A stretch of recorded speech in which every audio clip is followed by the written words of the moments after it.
What's in Senator Rand Paul's annual Festivus Report on government waste?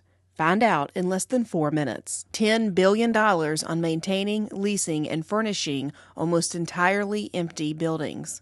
$15.5 billion to push Americans towards electric vehicles. Nearly $90 billion on ineffective Navy vessels.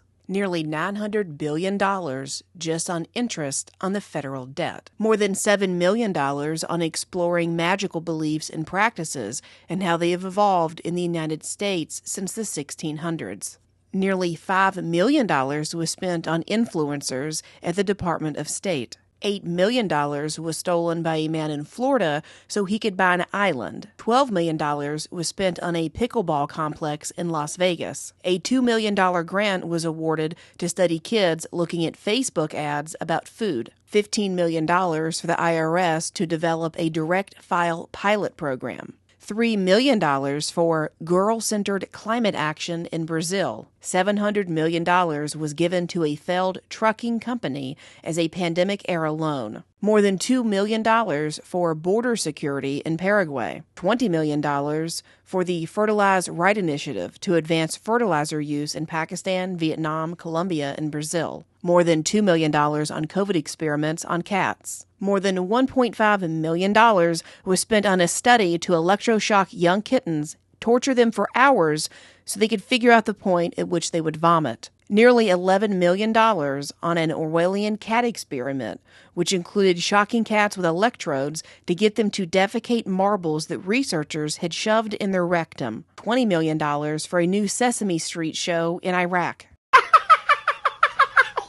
More than $300,000 to fund censorship of non-liberal and conservative media.